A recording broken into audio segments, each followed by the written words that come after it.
Olá a todos, sejam bem-vindos a mais um ADEPALcast.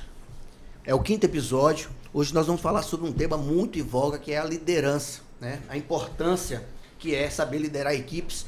E eu tenho hoje aqui 3 convidados que são inspirações, né, para todos nós nesse quesito que nós vamos tratar. Nós vamos rodar a vinheta e voltamos em seguida.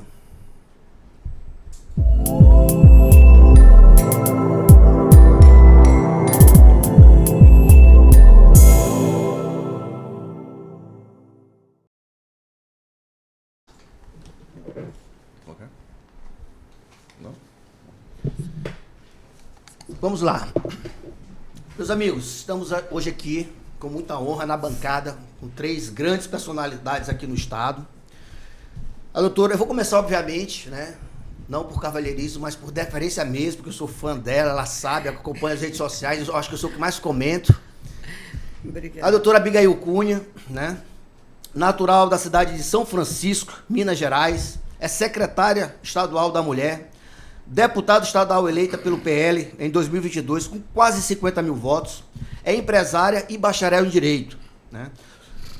Sobre o comando da doutora Abigail, eu quero fazer esse parênteses aqui, já que o tema do nosso debate aqui é liderança, mostrar aqui alguns trabalhos que mostram toda essa capacidade dela de liderar equipes e de fomentar projetos. A doutora Abigail realizou vários feitos, como a criação do Fórum Estadual de Políticas Públicas para Mulheres, inauguração da Casa da Mulher Maranhense em Caxias, Imperatriz e Itapecuru-Mirim, abertura do Centro de Referência da Mulher Negra, Ana Silvia Cantanede, criação da Caravana Maranhão Todos por Elas, criação do programa Maranhão Capacita Elas e criação da Caravana da Mulher Empreendedora. Não é pouca coisa, né, doutora Abigail? Nós temos aqui também na bancada o doutor Mauro Rocha. Doutor Mauro é delegado de Polícia Civil, graduado em Direito pela Universidade Federal do Maranhão, é pós-graduado em Direito Penal e Processual pela Universidade Estácio, pós-graduado em Direito Constitucional pela Uniderp Anhanguera, pós-graduado em Direito Penal e Criminologia pela PUC do Rio Grande do Sul, mestre em Direito e Instituições do Sistema de Justiça na UFMA. Seja bem-vindo, doutor Mauro. O doutor Marcos Afonso, que é um grande amigo, né? Uma das pessoas que eu tenho muito carinho, está sempre comigo nas Assembleias Gerais, me apoiando, me ajudando, porque não é fácil, né, doutor? Verdade. Ficar à frente de... Difícil. Doutor Afonso é natural de Belém do Pará, é atual secretário municipal de Segurança com Cidadania, já foi secretário de Segurança aqui no estado do Maranhão, delegado-geral aqui pela Polícia Civil do estado do Maranhão, foi o 10º presidente da ADEPOL, inclusive a gente está organizando a galeria, né? Vai ter a foto lá, olha aí. Foto bonita. Também as fotos, tá bonita. É autor do livro Quebra-Cabeça do Crime, obra que traz relatos de casos investigados por ele quando trabalhava na Superintendência de Homicídios e Proteção à Pessoa, SHPP. Atuou na Superintendência de Polícia Civil do Interior, passando pela Superintendência da Polícia Civil da Capital, SEIC, Delegacia Geral Adjunta, foi secretário estadual de Segurança. Doutor Marcos Afonso, seja muito bem-vindo. Obrigado. A esse bate-papo. Obrigado. Senhores, o nosso tema é liderança. Nós vamos abordar aqui o papel desempenhado por cada um dos convidados à frente de suas equipes. Mas nós vamos começar assistindo um vídeo, tá, que trata exatamente dessa questão e a gente volta aqui para conversar com os convidados. Pode rodar o vídeo. Eu brinco que é a pirâmide da gestão. Existem quem está no topo, quem faz mais do que deveria fazer. A esses que fazem mais do que deveria fazer, você segura, dá notoriedade. Não tem inveja dele, porque muito gestor tem inveja dele, com medo de tomar o lugar dele. Não pode, porque TV. Eu brinco que é a pirâmide da gestão. Aqui não tá. Existem quem está no topo, quem faz mais do que deveria fazer. A esses que fazem mais do que deveria fazer, você segura, dá notoriedade. Não tem inveja dele, porque muito gestor tem inveja dele, com medo de tomar o lugar dele. Não pode, porque ele é que está te impulsionando. Bata a palma para ele, dá notoriedade para ele. Se tiver bônus, dá bônus. Se tiver promoção, dá promoção, porque é difícil de encontrar isso no mercado. Geralmente eles são autônomos e não gostam de gente aqui no pé deles. Não gostam. A gente tem um meio da pirâmide, que é a grande maioria mundial, não é brasileiro. que precisam de gestores. É por isso que as empresas têm liderança. Tarefas. São pessoas que precisam de alguém ficar assim, Cris, você precisa fazer isso. Cris, faz aquilo. E se eu não fizer isso, você não vai fazer. Porque você precisa ser direcionada. Você não é autônomo. Você não é. Então eu preciso realmente te direcionar a fazer as coisas, te cobrar, te ensinar, te dar a mão. E aí muito gestor reclama. Eu não aguento todo dia falar a mesma coisa. Eu falei, mas é para isso que você é gestor. Se todo mundo fosse autônomo, não precisava de gestor. Alguém mandava um simples e-mail para todo mundo e todo mundo fazia. Olha como a vida é boa. Por que precisa de liderança? Porque a maioria esmagadora das pessoas mundialmente não são autônomas. Elas precisam de alguém gerenciando a vida delas para elas. Senão elas não vão sozinhas. E é por isso que existiu esse cargo de liderança. E esse é o esforço do líder.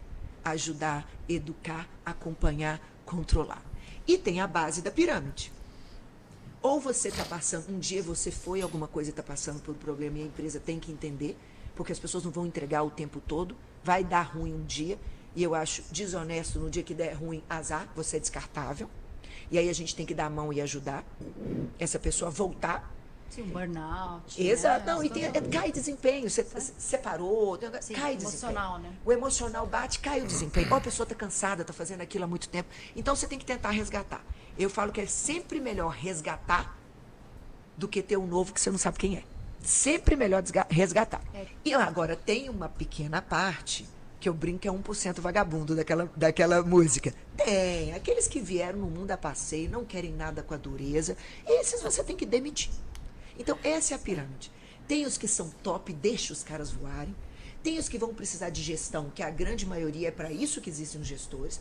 Tem os que precisam de resgate. E tem os que precisam de demissão mesmo.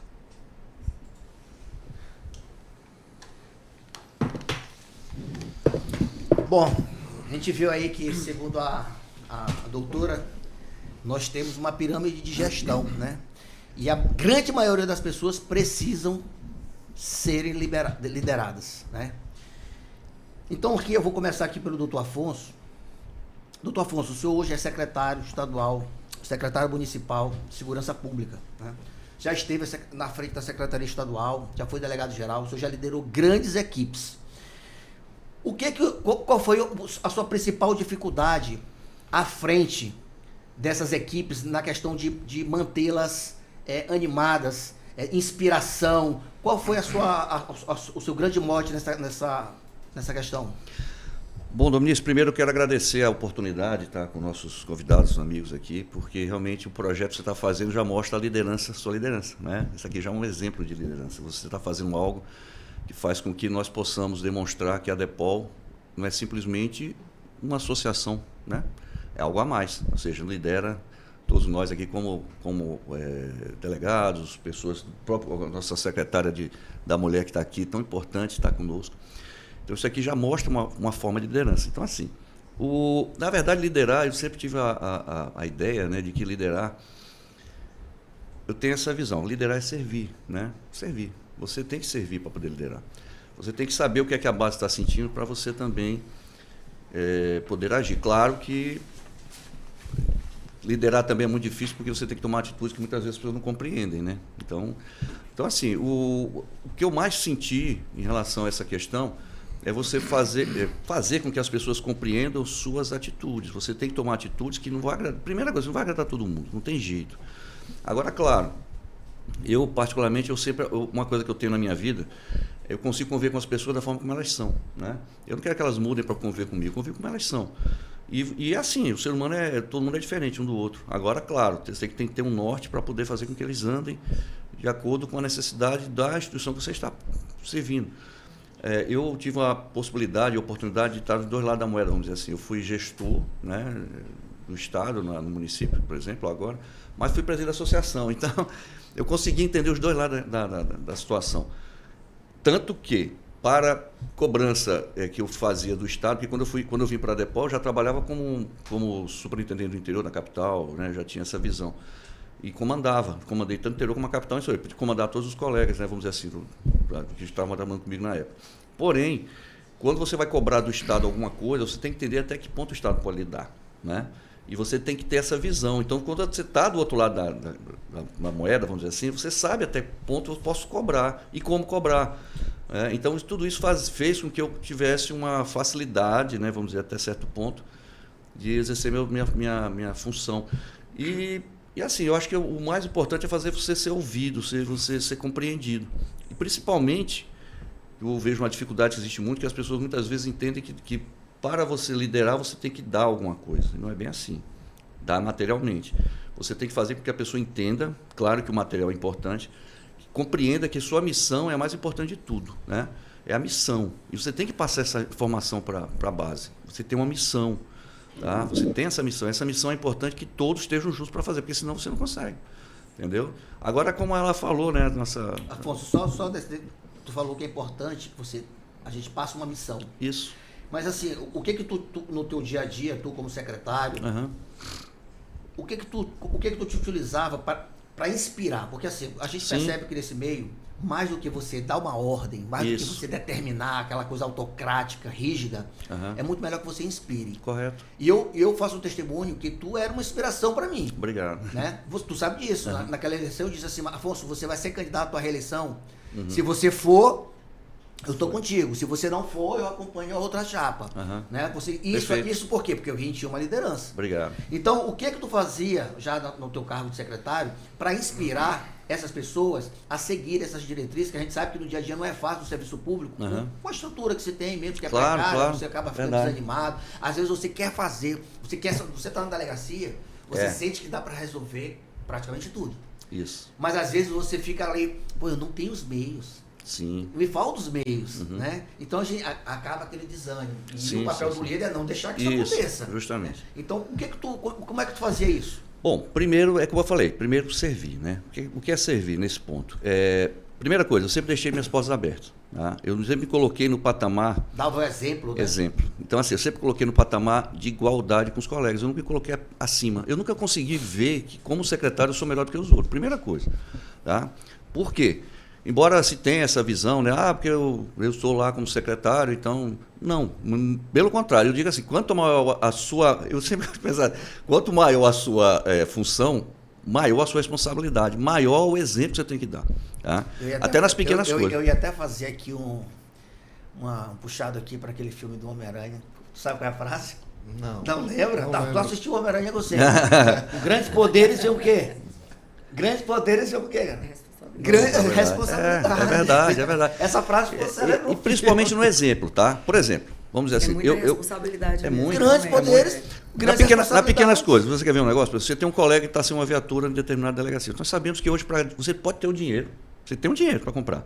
Mas você sabe que para adquirir aquela viatura vai demorar muito. Por quê? Porque tem toda uma burocracia, cheia de regras. É o normal. O que é que eu faço? Eu penso dessa forma, mas um pequeno exemplo. Eu pego a viatura que está comigo, que eu estou como secretário, e entrego para a base. É uma pequena coisa que você vai fazer. Você não está fazendo nada demais, está fazendo sua obrigação. Né? Por exemplo, hoje mesmo eu estou andando com um Gol. Eu com um Golzinho aqui. Por quê? Porque eu deixei as caminhonetes, quando nós tivemos uma mudança de contrato, hoje na secretaria. E nós tivemos que modificar tudo isso. Então eu peguei as caminhonetes que tinha, deixei com o pessoal e peguei um Gol. Estou com um Golzinho aqui, é o problema. Então, assim, são pequenas coisas que você faz que você tem que mostrar que é importante é a base. Eu sou administrador. Entendeu? Eu sou administrador da situação. Você tem que mostrar para a base que ela é importante. Claro. Eu vi mais exemplos. Por exemplo, eu sempre gostei de chegar cedo onde eu trabalho. Né? Tratar todo mundo com educação. Uma coisa que eu sempre disse em delegacia quando eu cheguei, que isso eu trago antes, eu venho de empresa privada, e lá na empresa privada eu tinha esses costumes também. E de base também familiar. Por exemplo, eu sempre cheguei na delegacia e disse assim, olha gente, vocês observem que as pessoas vêm na delegacia, ninguém vem porque quer, vem porque tem um problema. E eu cansei de trabalhar no interior, e eu me lembro que muitas vezes chegava uma pessoa que andava muitas vezes 2 dias para chegar lá para fazer uma ocorrência, para resolver um problema. E eu dizia, olha, se você tiver só um cafezinho, pega aquela pessoa mais humilde e entrega aquele cafezinho para ela. Porque aquela pessoa pode ter passado dias e dias esperando aqui, chegando para chegar, está com fome e você não sabe. Então, assim, faça isso. Então, isso fez com que, eu acredito, né, pelo menos, que fez com que eu tivesse uma relação diferenciada com o meu pessoal. Né? E outra coisa, uma delegacia de polícia, nós sabemos, por exemplo, no caso da delegacia, nós somos os líderes natos porque somos os responsáveis pela delegacia. Mas, primeira coisa que eu sempre fiz também, uma coisa que eu sempre faço, toda decisão que eu tomo, eu escuto minha base. Eu escuto todo mundo e muitas vezes o colega que está lá na ponta, lá no finalzinho, vamos dizer assim, da pirâmide, né, vamos dizer assim, às vezes a ideia dele é que eu vou utilizar. Entendeu? Porque ele de fora está tendo uma visão diferenciada. E é importante você ouvir. Para mim, eu acho que é importante. Você ter humildade, a humildade, isso aí é base para...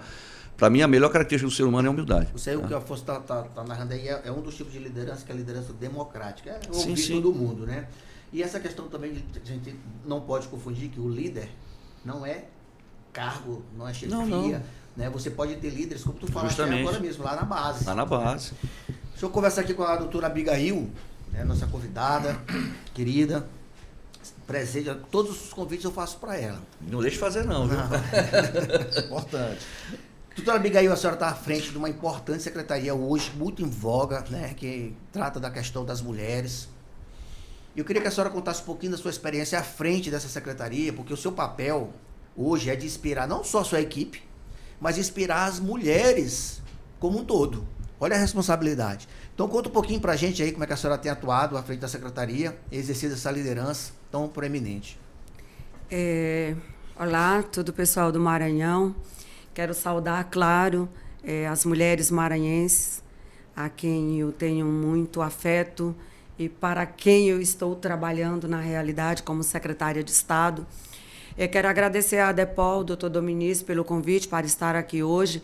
Acho que é a 5ª edição, né, do ADEPOL Cash. Aproveito para parabenizá-lo por esta iniciativa, porque, de certa forma, socializa pensamentos, ideias, e isso é muito importante. Eu acho que ninguém segue um líder que não é referência, que não é motivacional, que não passa confiança. Então, ao chegar à Secretaria de Estado da Mulher, nosso trabalho foi baseado no conhecimento da secretaria, em primeiro lugar, da estrutura, e depois trabalhamos com planejamento. O que vamos fazer?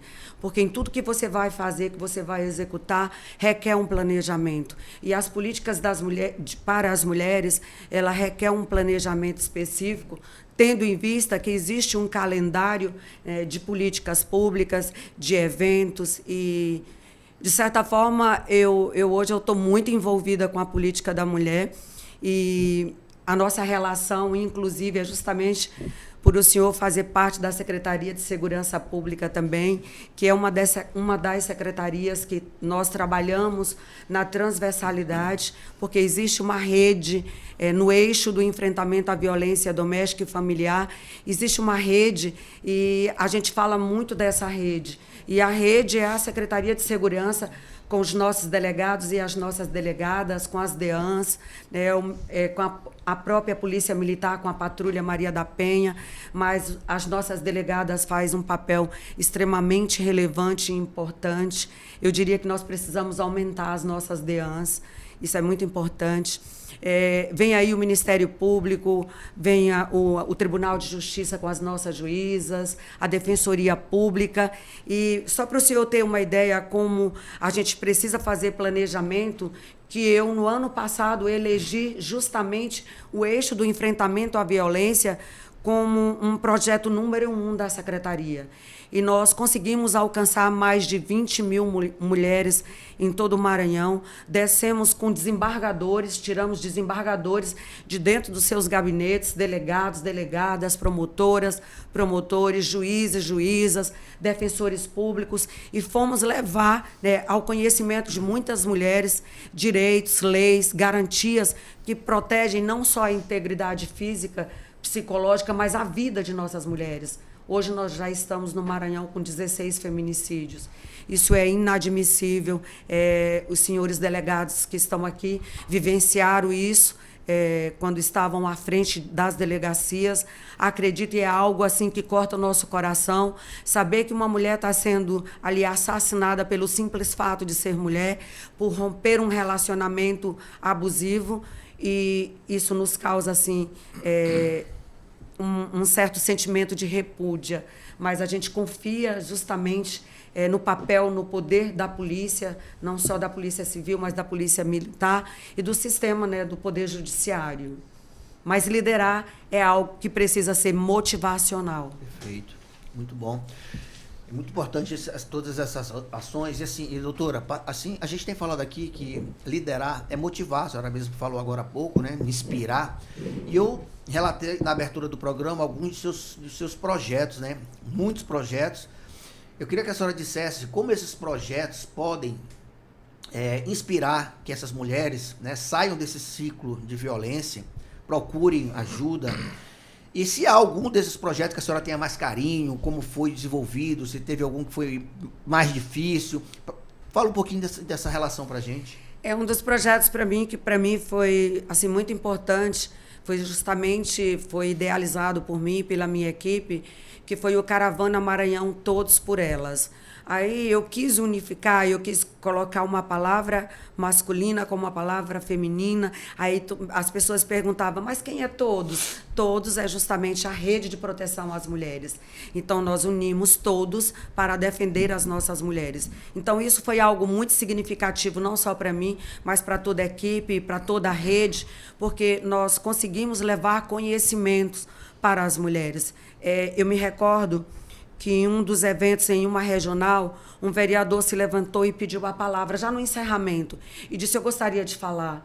E aí eu disse, nossa, o que ele vai falar? Aí nós passamos um microfone a ele, e ele disse, eu saio daqui hoje com uma nova visão sobre a política da mulher. E por onde eu andar, na minha comunidade, nas minhas localidades, onde eu faço política, na tribuna da Câmara, eu vou falar da política da mulher. Eu vou falar dessas leis, eu vou procurar estudar, e eu vou falar dessas leis que protegem as nossas mulheres. Porque não são só as leis. Nós temos também vários mecanismos, né? O boletim online que a mulher pode acessar hoje do telefone, que uma pessoa que tem conhecimento ao seu lado, usando um smartphone, pode fazer isso. Nós temos a medida protetiva de urgência, que também pode ser de forma online. Agora, o Ministério Público também recebe a medida protetiva e repassa para o Judiciário.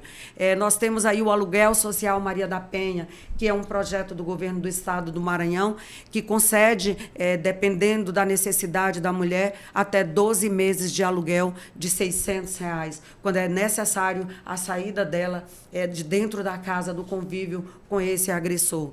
E quem concede esse aluguel social? Somente uma juíza ou um juiz, porque ele sabe realmente da necessidade. Então, foi um projeto que eu fiquei apaixonada, porque a gente conseguiu levar conhecimento para as mulheres que não sabiam o que era uma medida protetiva de urgência, que não sabiam o que era um boletim de ocorrência, que não sabiam o que era a Lei Maria da Penha, não sabia quais os tipos de violência. E quando a gente falava, lágrimas escorriam pela face das mulheres. E eu costumava dizer, eu não sei o que cada uma de vocês passam, mas agora vocês estão instruídas, vocês estão com todas as informações nas mãos e na mente para vocês poderem tomarem as providências que vocês acharem mais necessárias. Deus abomina o divórcio, eu sou uma mulher evangélica, cristã, convertida, batizada, mas eu costumo dizer que não existe nenhum livro, nenhum versículo na Bíblia que diga que uma mulher tem que apanhar, que uma mulher tem que sofrer xingamento, espancamento ou até um feminicídio. Então, eu acho que esse projeto, esse programa Caravana Maranhão Todos por Elas, que agora nós estamos executando aqui na Grande Ilha, principalmente nos bairros mais periféricos, já estivemos na Liberdade, estamos agora, teremos 10 bairros aqui durante esse ano, e para mim foi assim, um projeto de um alcance muito grande.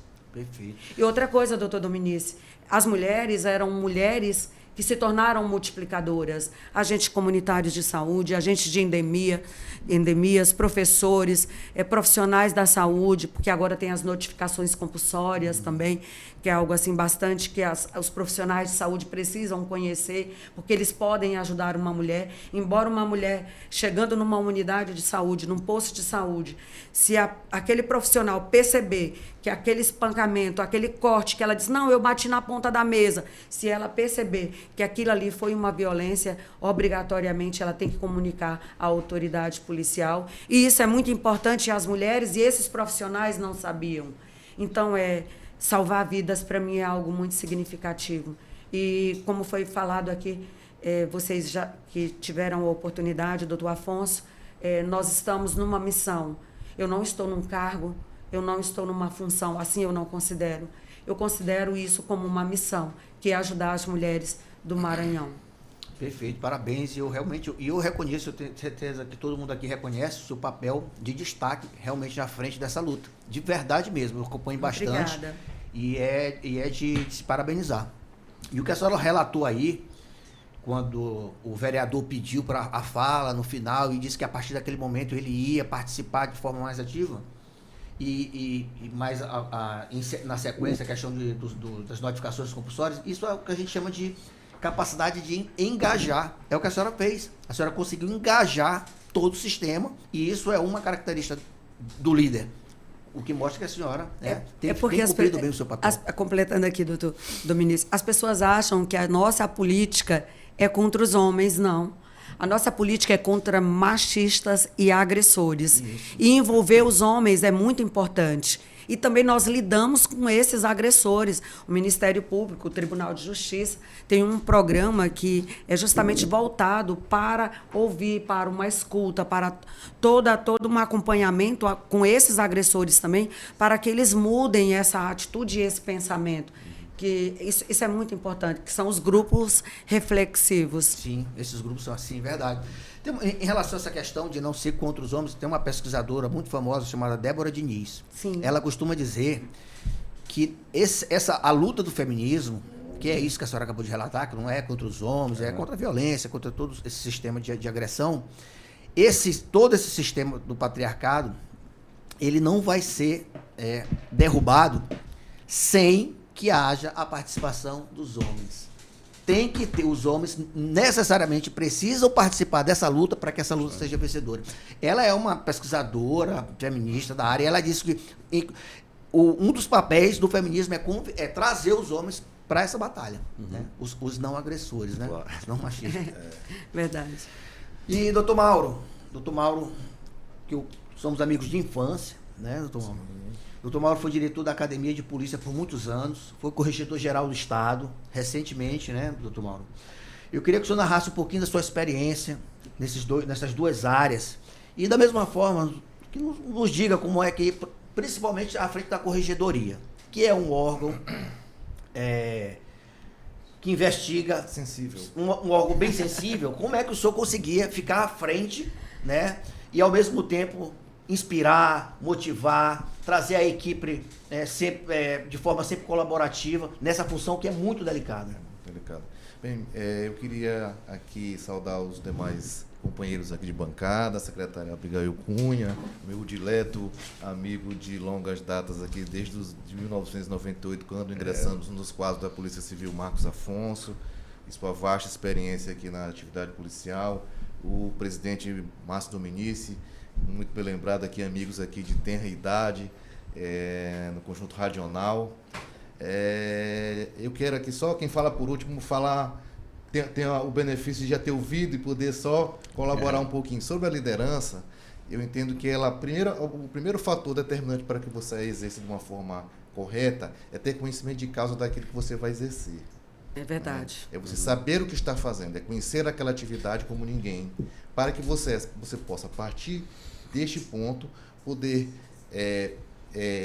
contagiar a sua equipe, né, e fazer com que você funcionar como uma espécie de coordenador daquelas peças que vão atuar naquela atividade. E outra coisa que também eu queria deixar registrada é que a palavra, ela convence, mas o que arrasta verdadeiramente é o exemplo. Então, o líder verdadeiro, ele tem que dar o exemplo. Ele tem que chegar cedo, ele tem que ser referência. Ele tem que ser a referência, ele tem que ser o espelho, ele tem que ser o primeiro a chegar, ele tem que ser o último a sair, ele tem que ser o mais correto, ele tem que ser o mais justo.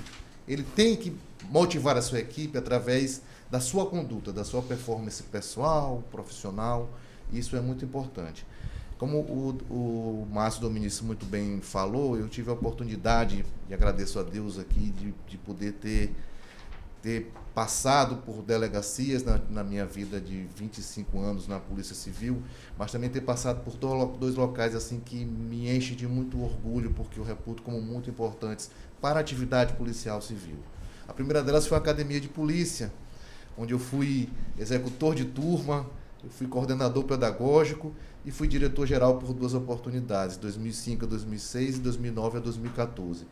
E vejo a academia, amigos, como um local, um locus na instituição, onde você pode fazer um trabalho que vai difundir em todas as searas da atividade policial, na proteção à mulher, na proteção ao idoso, na proteção a minorias, na proteção da sociedade como um todo.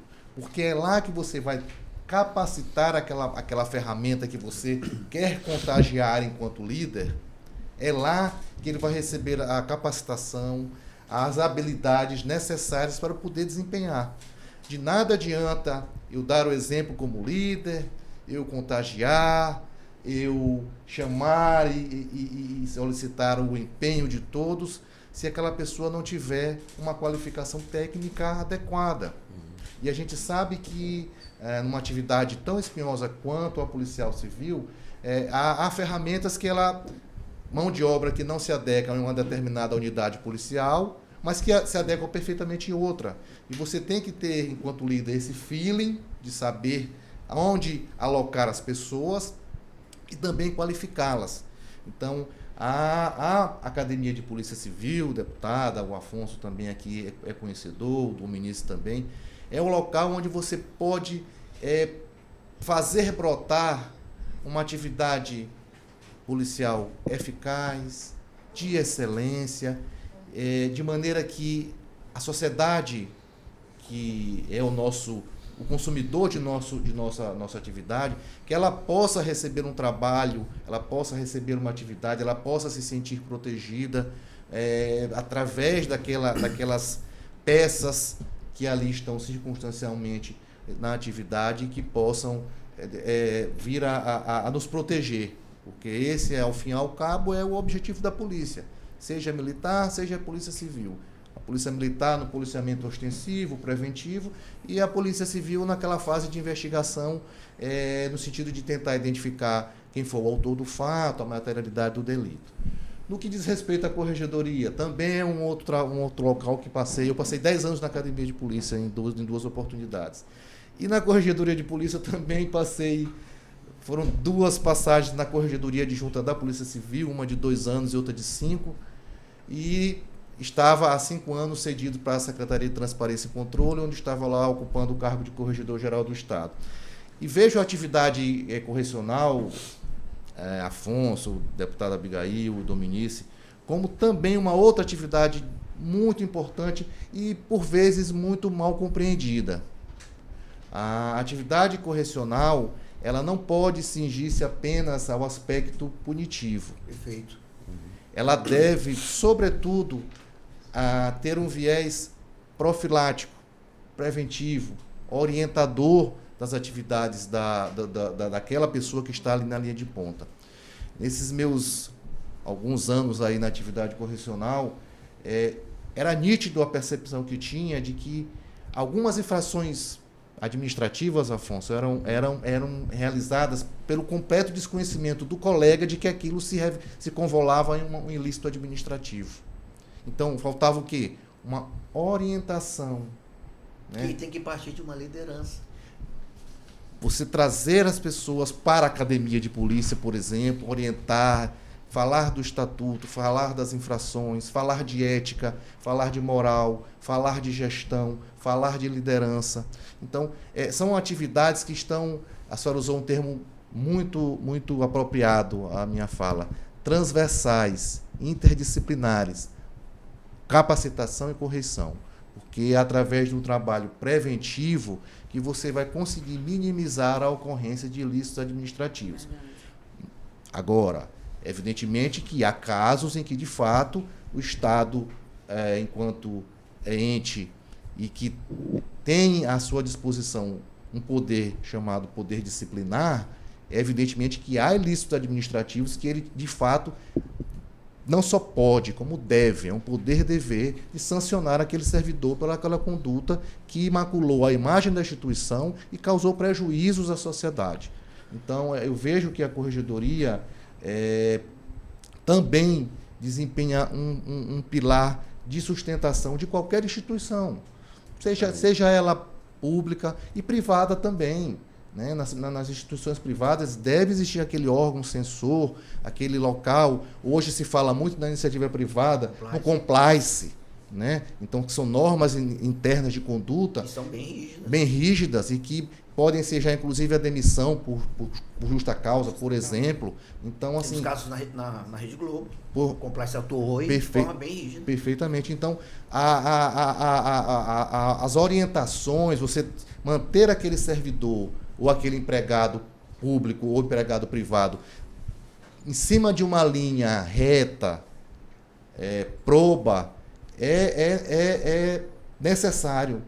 Então, a corregedoria no âmbito público, seja no âmbito das polícias, seja no âmbito do Ministério Público, seja no âmbito do Poder Judiciário, defensorias, são instituições necessárias para que você possa fazer com que a instituição desempenhe efetivamente a atividade para a qual ela foi criada. Perfeito, doutor. Exatamente isso aí. Quando a gente fala de liderança, a gente meio que traz à mente como se fossem super pessoas infalíveis. E não é isso, né? Não, todo mundo falha. Muito. Então, eu queria aqui ouvir, doutor Mauro, assim, se teve algum momento desses seus à frente da corregedoria, da Academia de Polícia, e que o senhor sentiu que talvez pudesse ter feito de forma diferente, porque uma das características do líder é justamente isso, é de perceber que tomou uma decisão equivocada e que poderia, né, ajustar o prumo de alguma forma. Teve algum momento isso aí? Principalmente à frente da corregedoria do Estado? A verdade, os anos passam... Eu me refiro, estou lhe cortando, nessa questão que o senhor falou, de que o papel da corregedoria não é só esse papel punitivo, é esse papel de orientar, né? Então teve algum momento que talvez o devesse ser mais efetivo nessa questão da orientação, algo nessa linha? Sim, não apenas na corregedoria, mas na própria academia. Eu tive uma passagem como diretor entre os anos de 2005 e 2006, e depois de praticamente quase 4 anos eu voltei a dirigir a academia. Então eu já tinha angariado mais 4 anos de experiência profissional, eu já estava 4 anos mais velho, e assim, foi uma gestão diferente, né? Então, assim, a experiência de vida, a experiência profissional, ela te traz mais maduro, ela te traz esses benefícios, né? A idade não traz apenas cabelos brancos, não, gente. Ela traz assim muita coisa boa também. Essa experiência de você poder tá dirigindo determinados rumos, né? Então, assim, é lógico que em alguns momentos você poxa, talvez eu poderia ter feito diferente em determinado caso, A ou B, ou numa atuação lá em determinado setor. Mas isso é só a experiência que vai lhe trazendo esse olhar, essa autocrítica. Naquele momento que você de repente agiu de uma certa forma, você julgou que naquele momento era o que deveria ser feito. O tempo passa, você olha para trás, a experiência, a maturidade, e mudam as perspectivas pelas quais você enxerga a vida, e isso efetivamente você pode vir a fazer uma autocrítica, que é uma qualidade do ser humano. Exato. Você olhar para trás e dizer, poxa, eu me equivoquei naquele momento e poderia ter feito diferente, faça aqui o uso da máxima de Chico Xavier. Você não pode olhar para trás, né, e refazer o passado, mas você pode aqui olhar para frente e fazer um futuro diferente. Isso se aplica um pouco aqui a isso que a gente está tratando, né? Assim, de repente você pode ter se equivocado e todos somos falíveis, não existe ninguém aqui incólume a isto, neste plano, e você pode adiante fazer de uma forma um pouco diferente, mas assim, o que é mais importante, deputada, Marcos Afonso, Márcio Dominici, é você estar imbuído no propósito de acertar. Este é o principal diferencial, fator distintivo do líder também.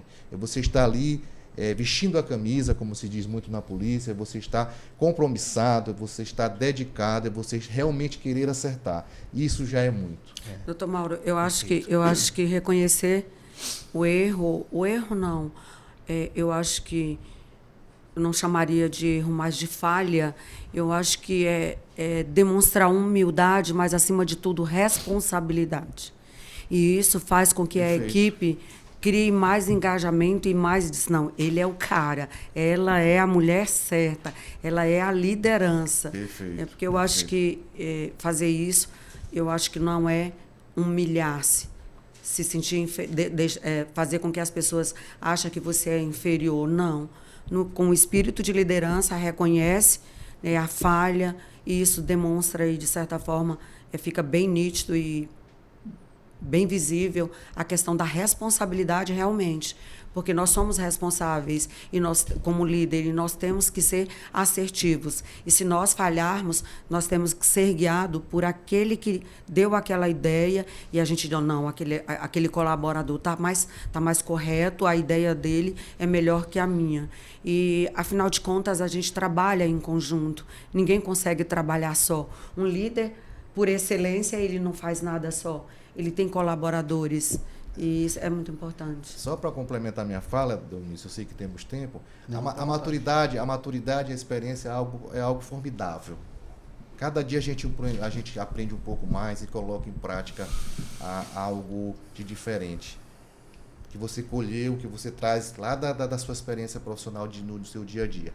Em 2019, eu fui convidado, ainda no governo Flávio Dino, a assumir a Corregedoria Geral do Estado. Era lotado na Corregedoria Adjunta da Polícia Civil e fui convidado a ser cedido para uma outra secretaria para assumir a Corregedoria Geral do Estado. Para mim foi um desafio tanto, porque, primeiro, saí da minha secretaria, que já estava... eu sou... né, planto raízes, assim, então... Para mim já foi um desafio. Poxa, eu vou ter que sair do âmbito da minha secretaria e ir para outra. É uma coisa assim que já me causa... Tudo arrumado. Tudo tá na minha zona de conforto, na corregedoria, ali estava tudo... Toda mudança causa apreensão, né? Sair da zona de conforto. E chegando na Corregedoria Geral do Estado, para minha grata surpresa, Deus é muito bom, para minha grata surpresa, duas das atividades que eram... Peguei o rol de atribuições do órgão e vi que duas das principais atribuições da corregedoria era a atividade correcional, evidentemente, e a atividade de capacitação. Falei, bom, então aqui eu estou em casa. Porque com o tempo que passei na corregedoria, com o tempo de academia, eu acho que vamos fazer alguma coisa de diferente e deixar um legado interessante. E nesses quase 5 anos, eu saí agora em fevereiro, foram quase 5 anos, e assim, nós conseguimos elevar a Corregedoria Geral do Estado a um patamar de excelência, de reconhecimento, de referência em capacitações. Éramos vizinhos aí quando estava lá titularizando lá no prédio, lá no edifício da GBI, lá da Secretaria da Mulher. Vários cursos, várias capacitações, orientações, atendimento às secretarias no que diz respeito à condução de PADs, a um instrumento novo que me foi apresentado, a tomada de contas especial com procedimento administrativo, da qual nós, delegados, né, a força, a gente não é o nosso métier, mas que faz parte da dinâmica da administração pública. Então, assim, foi algo assim, muito prazeroso e que consegui dar vazão a todas as demandas do órgão diante do que falei há pouco. Eu consegui liderar uma equipe, graças a Deus, levando a bom termo esses quase 5 anos, mas com base sedimentada na minha experiência que começou lá em 2000, quando eu trabalhei a primeira vez na academia, em 2005, 2006 ou 2007, quando eu trabalhei a primeira vez na Corregedoria Junta da Polícia Civil, e tudo isso foi me dando assim, aquela base de sustentação para poder ser alçado a esta posição de muita responsabilidade, ocupando uma posição estratégica no âmbito do alto escalão do governo do Estado, e poder ter feito um trabalho que eu reputo como de muita qualidade. Então, a liderança, existem os líderes natos, mas existem os líderes que você vai se moldando ao longo do tempo, né? Então, a experiência é muito importante para a formação de um líder. Perfeito, doutor. A doutora Abigail falou sobre falhas, que todos falhamos. E se todos falhamos, falhar é algo absolutamente natural. Né? É natural, todo mundo falha. O que é diferente nesse contexto é admitir a falha. Isso é que é diferente. Quando você admite uma falha, você mostra que é diferente. Lógico, você já tem uma característica da liderança. Né? Na verdade, ministro, você tem que colocar que o líder é um ser humano. Exato. É um ser humano, com erros, defeitos, né? Isso o importante é você realmente reconhecer que errou e corrigir o erro e pedir desculpas quando errar. De coragem, às vezes com medo. E para pedir desculpas você tem que ter coragem, porque não é fácil também. Não, e a responsabilidade, mundo, né? Porque a tua decisão que vai dar o direcionamento para a tua equipe de base. Se tu não corrige, vai todo mundo afundar. E quando você erra e afundou, meu amigo, você tem que estar junto com ele lá no barco para poder fazer voltar à tona, porque senão fica difícil. E sobre essa questão de cabelos brancos, o processo de envelhecimento, o David Bowie, ele dizia que o processo de envelhecimento ele é tão extraordinário que nesse processo você acaba se tornando a pessoa que você sempre deveria ter sido. É verdade. Entendeu? Então, na verdade, a gente está caminhando... O pior que é verdade. Essa é a máxima. É uma verdade. Nesse processo, você vai se tornar quem você sempre deveria ter sido. Quando você pensa que quando você tem experiência, né, você pensa, poxa, lá no passado, se eu tivesse essa visão que eu tenho hoje, então eu seria diferente. É verdade, mas faz parte da vida. Exatamente. Tem que ser construído dessa forma. Exatamente. A gente não é um produto pronto, a gente é um produto que nasceu... É em construção, constantemente. Saiu construção. do ambiente familiar, depois do ambiente profissional, e você vai crescendo, né? Essa questão, também, você fala sobre liderança, eu vi a nossa secretária falou um negócio aqui interessante.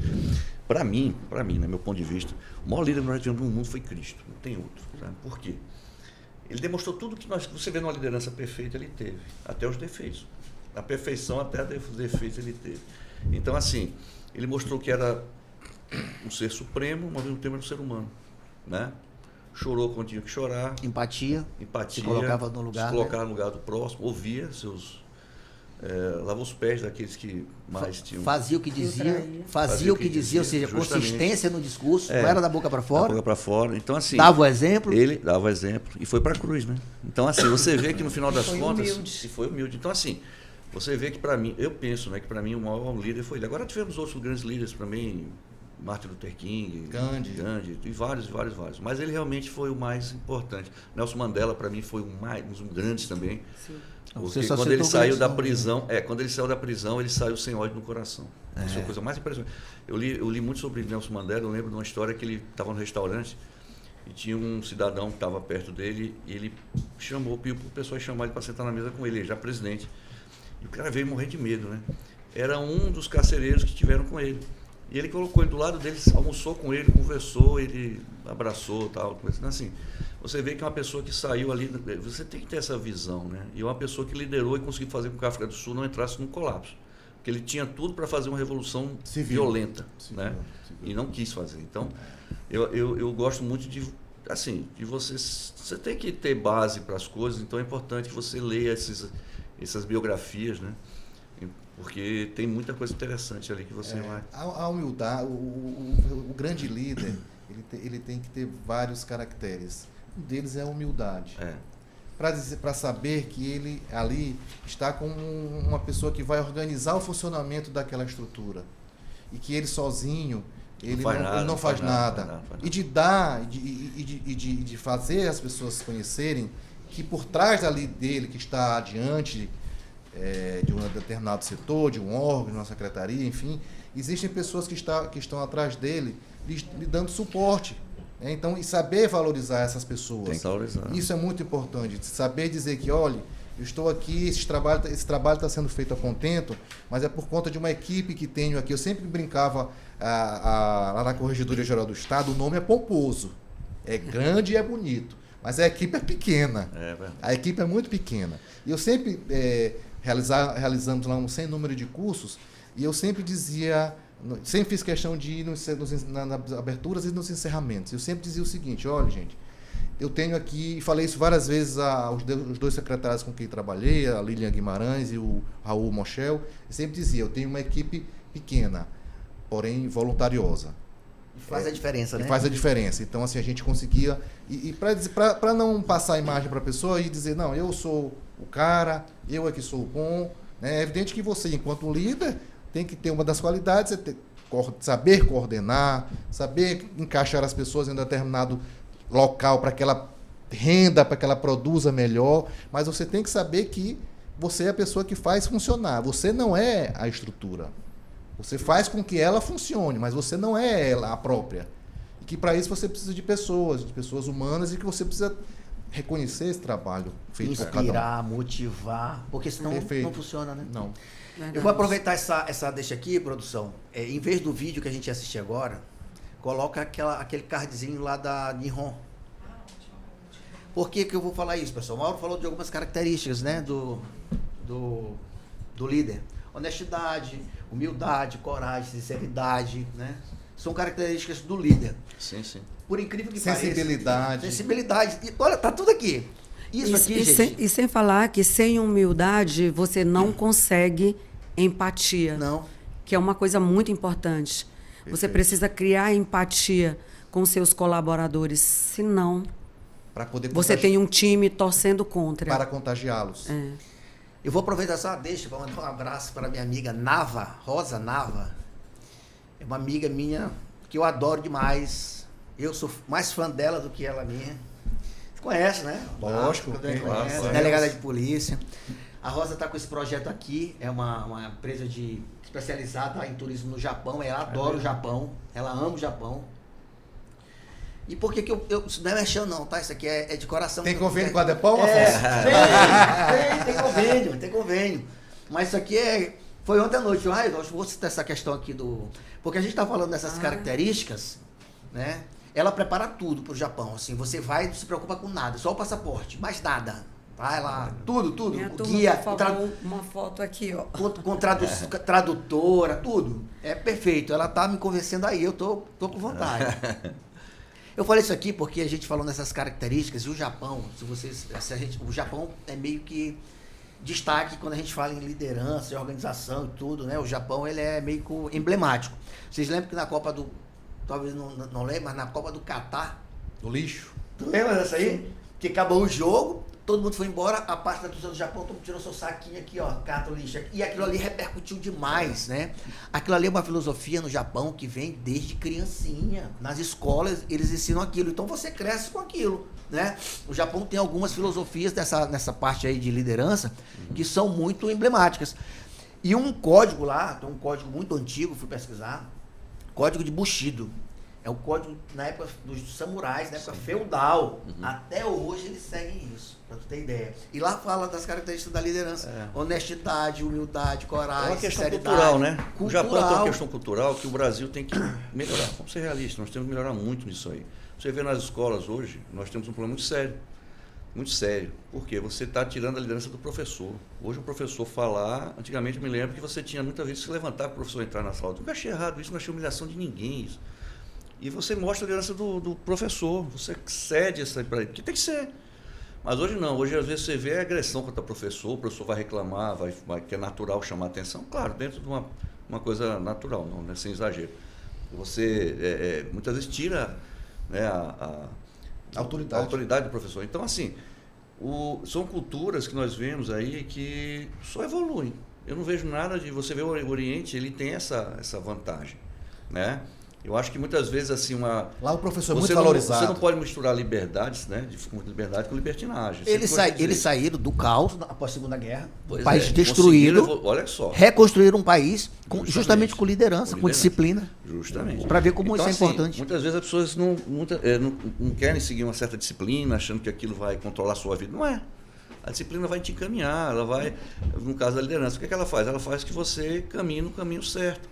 Claro, se você questionar é natural, mas não se voltar contra um caminho desse. Por exemplo, você vê no Japão, esses países orientais que tem essa visão, e estão crescendo. Você vê no mundo que está crescendo mais são esses países, né? E o Japão, eu acho muito interessante. E o Japão, só a título ilustrativo, tinha tudo para não dar certo. Exato. Foi devastado na Segunda Guerra Mundial e é um país cercado por montanhas. E tinha tudo para não ter uma produção agrícola tal qual o Brasil tem condições, onde tem terra, um território vasto, plano, né? Via de regra plano e muita terra aí para plantar. Mas é a cultura, né, da coletividade, do senso de justiça, de responsabilidade. Só falando da questão do professor, Afonso, você não é maranhense. Eu quero fazer. O Afonso não é maranhense, tampouco a doutora Abigail, mas o Dominici é. Eu sou egresso aqui de uma escola aqui no Maranhão, do Colégio Batista Daniel de Latouche. É um colégio de educação evangélica, embora não o seja, mas era um colégio de educação evangélica, e estudei lá a minha vida inteira, de 5 anos de idade até os 18. Saí para ir para a faculdade. E lá existia um coordenador disciplinar, Afonso, chamado Emílio Feitosa Mariz. Quem está assistindo aqui através do YouTube e estudou do Batista vai lembrar muito bem dessa história.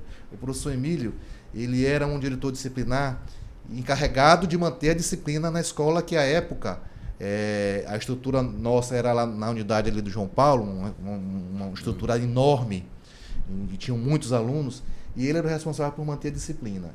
E ele só ia a uma sala de aula quando era um problema sério. E quando ele ia na sala de aula era para resolver o problema. E quando ele ia na sala de aula, Afonso, ninguém aguardava na porta da sala esperando ele entrar, não. O professor Emílio está vindo, todos ficavam sentados na sala, já no interior da sala, aguardando ele chegar, para receber o veredito. Então, assim, são tempos não tão longínquos, mas que foi uma formação que muito me moldou enquanto pessoa, aquela disciplina que a escola nos mostrava, né, e que me mostrou muito para a minha vida pessoal e profissional. Então, isso que o Afonso está falando, e que a gente está falando aqui do Japão, de disciplina, de senso de responsabilidade, isso deve fazer parte da formação das nossas crianças, dos nossos jovens, dos nossos adolescentes, para que a gente possa fazer adultos melhores e, consequentemente, um mundo melhor. Comparando, doutor Dominici, e como o doutor Afonso falou aqui, e eu trago uma frase de Paulo Freire, que ele fala que a educação não transforma o mundo, a educação transforma o homem e o homem transforma o mundo. Mas eu trago também que uma criança, quando ela nasce, é igual uma folha de papel em branco. E a primeira instituição que ela faz parte é a família. Justamente. E nós precisamos sarar as famílias brasileiras. Nós precisamos de muitas políticas públicas que favoreçam a criação dessas crianças que serão o futuro do amanhã. Tem muitas coisas, nós somos feitos de memórias, né? E nós carregamos conosco memórias boas e memórias ruins da nossa criação. Então, a Abigail de hoje é reflexo do que ela foi no passado. Então, se eu tive uma faculdade, se eu tive uma escola boa, isso me capacitou e me faz tornar a ser uma pessoa melhor, ter mais conhecimento. Mas a gente precisa também ter caráter, ter formação. E isso vem lá da família. Isso. E, inclusive, eu trago isso para a política da mulher. Esses agressores, eles não tiveram uma base familiar. E se o Estado não investir na família, né, na criação, na educação, nós vamos contratar delegados, juízas, promotoras, delegacias, mas vamos continuar tendo os agressores, porque eles estão saindo de dentro das nossas casas. E nós devemos repensar isso. E eu trago essa responsabilidade não só para o Estado, não só para o eu digo, governo federal, as 3 esferas, estadual, municipal, mas eu trago para a família e para a sociedade como um todo.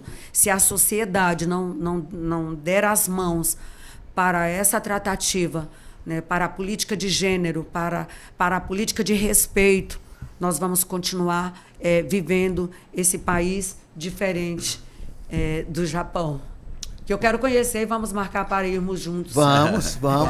Ela organiza grupos. Vamos lá, tô dentro. O Rigo já conhece o Japão. Então, ele está trabalhando muito. Mas vamos marcar. Vamos sim, vamos conversar com a Rosa. Mauro, tu falaste do coordenador pedagógico, né? Eu também tive um que era igual, o professor Ovésimo de Jesus. Falou que ele vinha, todo mundo sentado, calado e sem duvidar de cabeça baixa. O cara tinha uma voz que era no trovão. Mas aí vem a questão assim. Qual era a escola? Meng. Você... o Rigo foi do Meng. Pronto. Meng era bom demais. Era em frente ao ginásio Costa Rodrigues, na lateral. Na época de Gêmeos era uma loucura. O aluno querendo sair. Mas, enfim. E aí, uma coisa é você exercer essa liderança numa escola, que você realmente tem que ser um pouco mais rígido, né? Com questão da disciplina. E outra coisa por exemplo, no papel da doutora Abigail, que ela lida com dor. Né? A dor, o momento mais frágil das mulheres. E esse código, né, ele fala dessa questão da gentileza, e do respeito nas relações. Porque ele fala que a gentileza é companheira da assertividade. Então, doutora Abigail, como é que é exercer esse papel de liderança nessa parte da gentileza em receber essas mulheres nesses momentos mais difíceis, né? Que é no momento da dor, que elas procuram delegacia, tudo, mas é todo um sistema integrado. Como é que a senhora está fazendo para coordenar isso tudo? Essa rede ela já é preparada para este acolhimento. É tanto que foi criada a Delegacia Especial da Mulher justamente para isso, para que uma mulher, atendendo outra mulher, ela tenha mais abertura para contar a sua história, falar da sua história, e essa outra mulher que está do outro lado, que está acolhendo essa vítima, possa recebê-la de forma mais humanitária. E o que nós temos feito, toda a equipe da Secretaria de Estado da Mulher, a gente se coloca no lugar dessas mulheres que são vítimas. E nós procuramos tratá-las da melhor forma possível, encorajá-las, colocamos para ela todos os caminhos, as áreas, né, as vertentes que elas podem procurar para acessar seus direitos fundamentais, porque todas nós temos direito à liberdade de sermos o que quisermos ser, e isso é muito importante, e o que a gente luta é por respeito. Eu acho que o homem tem que respeitar a mulher, mas a mulher também tem que respeitar o homem. Mas é isso, eu acho que é passar esse senso de coragem, de que a gente pode estar onde a gente quiser, passar também um espírito bíblico, que é o espírito de ousadia. A mulher ela tem que carregar consigo o espírito de ousadia. Eu posso, eu quero, eu vou fazer e vai dar certo. Porque se a gente ficar murmurando, nós não vamos sair do lugar. E a mulher ela precisa ter essa autoconfiança. E a Secretaria de Estado, o Governo do Estado, entra agora esse ano com esse eixo muito importante para garantir essa autonomia para essas mulheres, que é a área do empreendedorismo feminino. Agora nós estamos com a Caravana da Mulher Empreendedora. Vamos agora, dia 24, para Pastos Bons, né? Já estivemos em Açailândia, fizemos uma cidade empreendedora dentro de Açailândia, fomos para Barra do Corda também, agora vamos para Pastos Bons, depois para Timon. Agora a gente está levando essa questão do empoderamento, da autonomia econômica, a mulher se sentir capaz de produzir, de ganhar o seu dinheiro e ter a sua própria renda, para romper esses relacionamentos abusivos, porque elas não rompem, às vezes, porque elas não têm essa garantia de que elas vão poder se sustentar e sustentar a sua família. É a autonomia econômica e financeira. Esse é o eixo que nós estamos trabalhando este ano, sem fazer recorte nos demais, é claro. Perfeito. E a senhora falou em coragem, né? Mais uma vez, os japoneses eles falam isso. No momento de infortúnio, você não pode agir como uma tartaruga que se esconde na carapaça. Mais uma vez, os japoneses, né? Bom, gente, nós estamos caminhando para o final. Foi um prazer enorme aqui estar com esses 3 nomes de peso aqui no estado do Maranhão. Mas antes de encerrar, já que a gente falou muito de liderança, questão de incentivar, motivar, eu quero passar só um videozinho aqui para a gente finalizar, e aí eu volto para vocês fazerem as considerações finais e a gente encerrar. Da corrida. Que Afonso falou que é Breno, mas não é Breno. O Breno está assistindo. Foi tudo que falou. E coincidentemente nós estamos com 3 homens que começam com a letra M. Olha lá.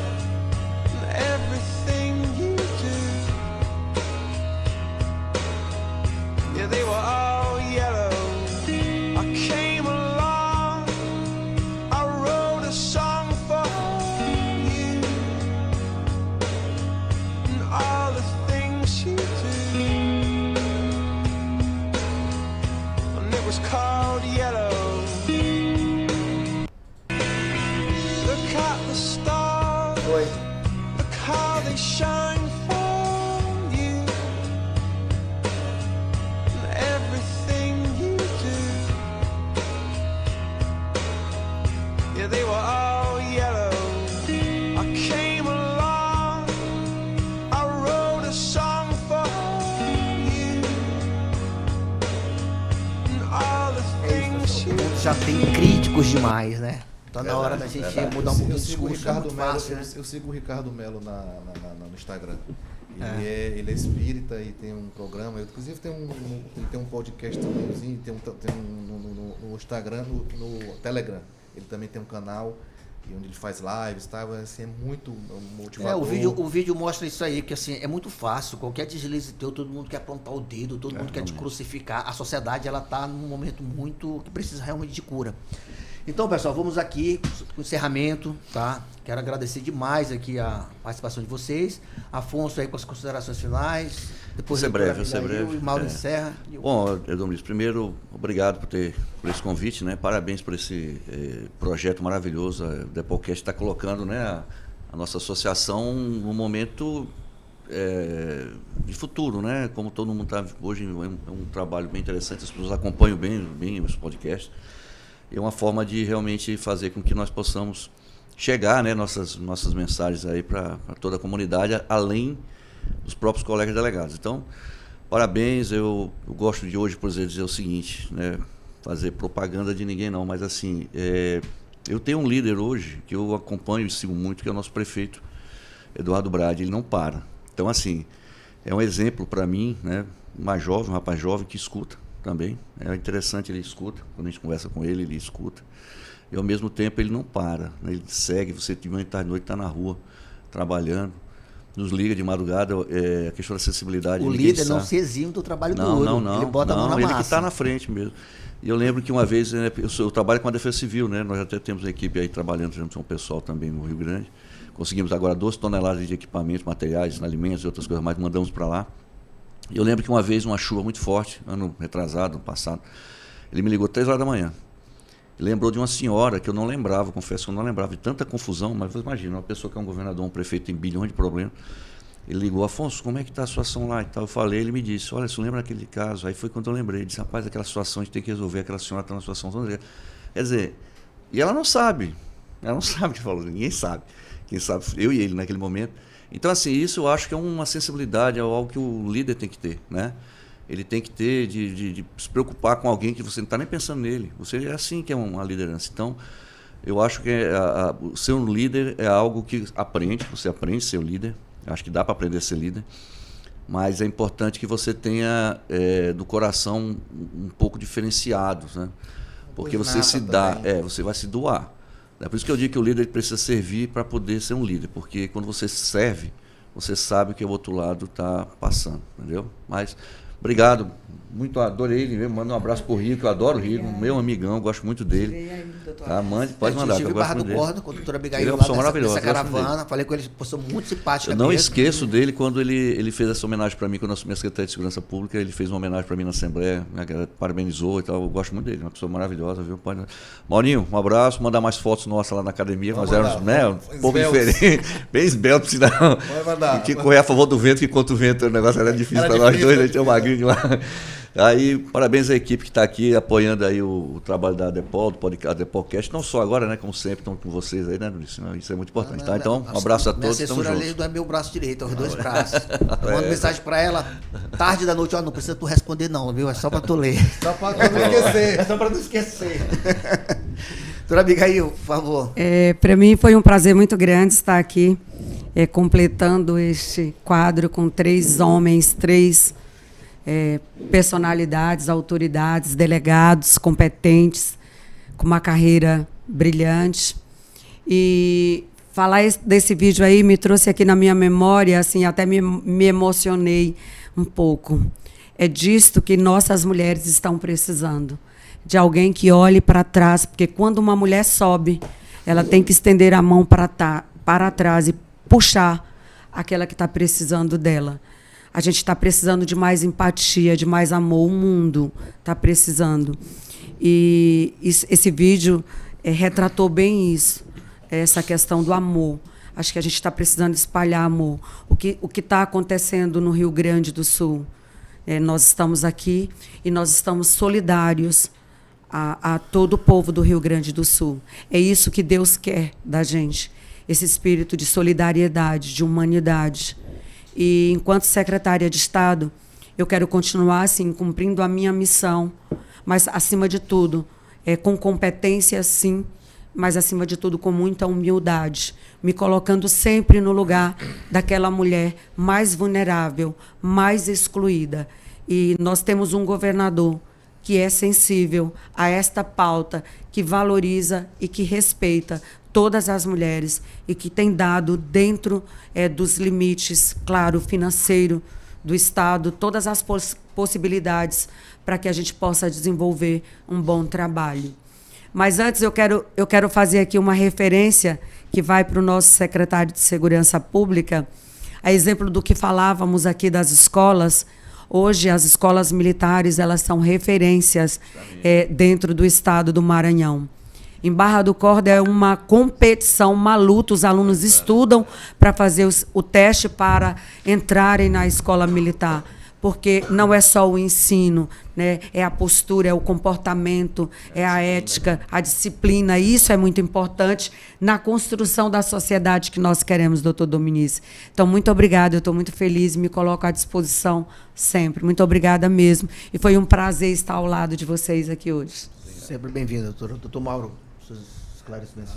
Mais uma vez falando por último, quando quem fala por último, eu já pego um pouquinho de cada. Não, eu quero agradecer, Dominici, o convite, quero te parabenizar por esse projeto, tal qual o Afonso também aqui o fez, de congregar associados, né, de dar voz aos associados, ouvi-los, um bate-papo agradável, informal, onde a gente pode falar um pouco da sua experiência, onde pode contribuir um pouco com a associação, e isso faz com que a gente una a categoria em torno de um propósito só, que é o avanço da categoria como um todo, do cargo de delegado, das ações que desempenhamos, são muito importantes dentro do sistema de justiça criminal em especial.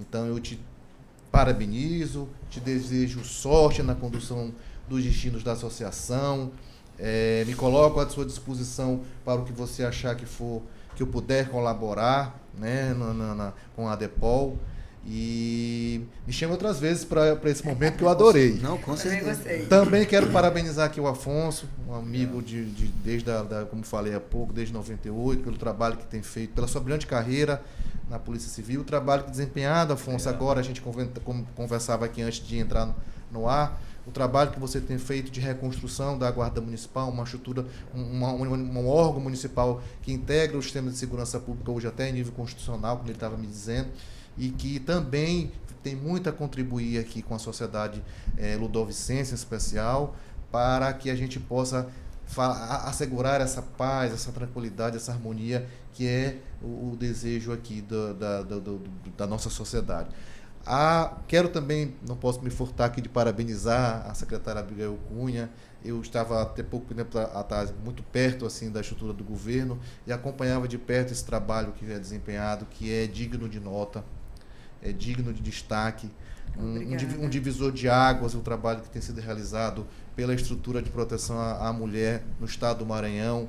E aqui eu também, em seu nome, eu parabenizo duas colegas delegadas, amigas delegadas, que estão também nesse trabalho espinhoso, importante, que é a doutora Kazumi Tanaka e a doutora Wanda Moura Leite. Em nome delas, as outras colegas que estão na estrutura das delegacias da mulher, não só na Casa da Mulher Brasileira, mas espalhadas pelo estado do Maranhão, de proteção às nossas mulheres. Eu sou pai de 2 meninas e vislumbro um mundo melhor, um mundo sem agressão, que encontrem companheiros que as respeitem enquanto seres humanos, enquanto mulheres, enquanto pessoas que merecem ocupar o seu espaço, tal qual qualquer homem. Então, assim, isso deve contar, como foi bem dito aqui pelo nosso presidente, com a participação dos homens nesse contexto. Então, meus parabéns. Não estou aqui fazendo qualquer tipo de média, não. O seu trabalho, ele é brilhante. E continue. Eu sei que há dias que você está um pouco cansada, deve amanhecer assim, um pouco cansada. Hoje eu estou cansada. Mas que Deus a ilumine e toda a sua equipe e que dê a força necessária para continuar avançando. E meus parabéns ao nosso governador Carlos Brandão pela escolha Obrigada. pelas condições que tenho certeza tem dado de trabalho, para que esse trabalho digno de nota, mais uma vez eu repito, ele esteja sendo realizado. Meus parabéns, agradeço a equipe também que está aqui toda trabalhando aqui em prol desse projeto e que venha o 6º episódio do ADEPOLcast, tá? Muito obrigado. Se Deus quiser, pessoal, muito obrigado pela participação de vocês. Agradecer a toda a equipe aqui que está na produção, né? Sem eles, como é que a gente organizaria isso aqui, né? Agradecer o colega Afonso, a doutora Abigail, do Mauro. Eu sei que a agenda hoje é uma dificuldade para todo mundo. A gente teve que... A doutora Abigail tem uma agenda super concorrida, não é fácil, mas ela se dispôs, né? Se ajustou. Veio da vez passada, não deu para vir com a Wanda e com a Kazumi, mas agora conseguiu vir. Doutor Afonso sempre se colocou à disposição, né? Sempre é um... Obrigado pela canequinha, gostei da caneca. Você vai para minha coleção. Obrigado, de verdade, né? Parabenizar também, como o Mauro falou, o trabalho que vocês realizam à frente das secretarias. É óbvio que é de destaque o trabalho de vocês e não é média, não é porque está aqui. A gente percebe, né? A gente acompanha nas redes sociais e vê a diferença, né? De um e de outro. A doutora Abigail sabe aí os comentários, ela até pede, ministro, mais calma aí nos comentários, tá demais. Não, mas eu quero é demais mesmo. Eu quero é falar. Crítico já tem demais. É verdade, né? É verdade. Então, muito obrigado pela participação de vocês. O senhor é muito gentil. Muito obrigado mesmo, Mauro, professor, palestrante. Provocou ontem a turma dele a assistir, né, o ADEPOLcast, que eu tô sabendo. Sim, provoquei. Né? E outra coisa, quem vem sempre pede para voltar. Isso que tu falou aí, verdade. Geralmente quem vem, eu quero voltar. Quero voltar. Eu tô até com uma dificuldade na fala, que eu coloquei aparelho ortodôntico e tal, eu tô me adaptando ainda. Adolescência é assim, Adolescente, e Mauro falou em 2 filhas, e na questão do trabalho da doutora Abigail, eu também sou pai, não de uma criança, mas de uma mulher, advogada, feminista, e ela que me corrige e vigia nas redes sociais direto. Olha, tu colocou isso aqui, mas outro dia tu tava falando isso, tu quer biscoito? Olha, isso aqui tá errado. Não, mas não é assim não, é assim. Ela é feminista, né? Então, advogada. Tá indo hoje para Minas, Deus a leve em paz e a traga para mim de volta. Pessoal, então é isso, tá? Um abraço ao prefeito Rigo. Obrigada, né? Foi muito receptivo conosco lá quando a gente esteve lá. Então é isso, gente. Vamos aguardar o próximo episódio. E o tema aí é a nossa produção que estuda e que vê o que a gente vai colocar. A gente sempre busca temas atuais de interesse de todo mundo. Muito obrigado aí por todos e até a próxima. Pronto.